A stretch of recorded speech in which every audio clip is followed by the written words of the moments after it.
This chart shows the mobile app market share of the top AI assistants. Look at the final week of March 2026.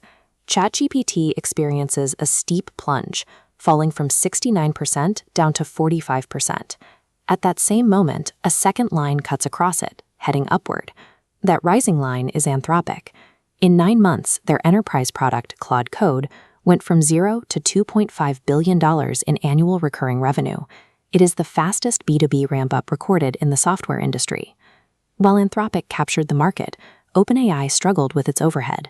They abruptly killed their flagship video generator, Sora, which was incinerating $15 million a day in compute costs, roughly $130 per 10-second clip.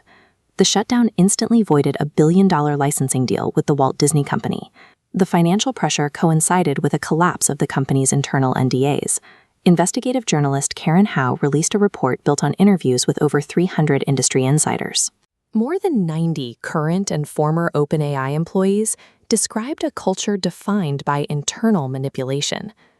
To cap off the week, a public server leak revealed documentation for a secret Anthropic model called Mythos. The data described a new capybara tier of capability, with benchmark scores that exceed every other model currently on the market. In 7 days, OpenAI lost its flagship consumer product, a major corporate partnership, and a third of its market. Anthropic used years of deliberate restraint to systematically dismantle the market leader's dominance. To understand how the market shifted, we have to look at the group that walked out of OpenAI 5 years ago. In 2021, VP of Research Dario Amodei led an exodus of roughly 30 top researchers. They left to prove that building heavy safety guardrails would actually result in more reliable and therefore more valuable AI models. The breaking point for that group came during a debate over the future of artificial general intelligence. According to reporting from the Wall Street Journal, OpenAI President Greg Brockman floated the idea of selling AGI to the nuclear towers on the UN Security Council. Amodei viewed the proposal as treasonous and refused to work with Brockman. That ideological divide became a business reality in early 2026. Anthropic publicly refused a contract with the U.S. Department of Defense, citing concerns over mass surveillance and autonomous weaponry. OpenAI took the deal within 48 hours. This chart illustrates the immediate consumer reaction to that decision. Following the Pentagon announcement, ChatGPT uninstalls spiked by 295% in a single day.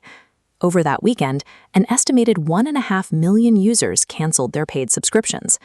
Anthropic captured that lost traffic. The Claude app jumped more than 20 spots to become the #1 free app on the U.S. App Store. The Pentagon contract cost OpenAI its consumer trust. Anthropic's rigid ethical stance, which once looked like a financial liability, proved to be a superior long-term business strategy. While users were fleeing, OpenAI's infrastructure was buckling. Their video generator, Sora, was costing the company $130 in compute power for every 10 seconds of footage generated. Faced with a $5.4 billion annualized run rate for a product that generated no revenue, CEO Sam Altman pulled the plug. Weeks before a planned IPO, OpenAI abandoned consumer hype to focus on enterprise survival. That financial strain exposed a deeper cultural collapse. Karen Howe's reporting mapped a pattern across the company. Every major original builder at OpenAI eventually left feeling used, and many started direct competitors. Former board member Helen Toner publicly alleged that leadership withheld crucial information from the board, provided inaccurate details about safety processes, and pitted internal teams against one another to maintain control. Prioritizing flashy demos and aggressive expansion built a $157 billion valuation, but the internal fallout suggests those same tactics drove away the engineers required to sustain it. Anthropic used OpenAI's size against them. By consistently refusing to ship risky consumer features, Anthropic signaled to enterprise customers that their data and workflows would be handled with strict discipline. That discipline made Claude Code the default tool for complex software engineering. Investor Chamath Palihapitiya, who had been skeptical of Anthropic for years, now describes their enterprise growth as generational. With the market data on his side, Dario Amodei dropped his diplomatic filter. In a Wall Street Journal interview, he compared the legal battle between Elon Musk and Sam Altman to a fight between Hitler and Stalin. He then likened OpenAI to a tobacco manufacturer knowingly pushing a harmful product. In corporate America, a CEO using the word Stalin is typically a reckless PR gaffe. Here, it was an offensive strike.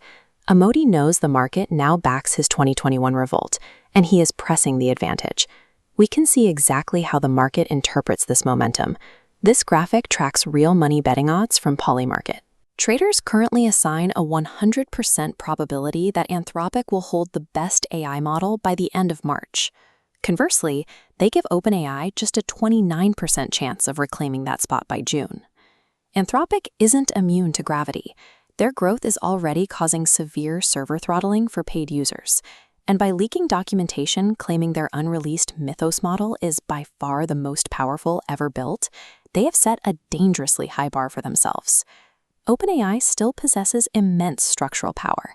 They recently closed a funding round pushing their total capital to $120 billion. Backed by Microsoft's compute infrastructure, they are now shifting all resources to train a new reasoning model codenamed SPUD. Current AI models only successfully solve about 1 to 2% of high-level mathematical research problems. If OpenAI's newly announced reasoning model manages to crack that barrier, it could completely reset the entire competitive landscape. The data from early 2026 suggests a shift in what the market values. Anthropic's rise indicates that for enterprise customers, rigorous safety and corporate ethics are no longer secondary costs. They have become the primary features driving adoption.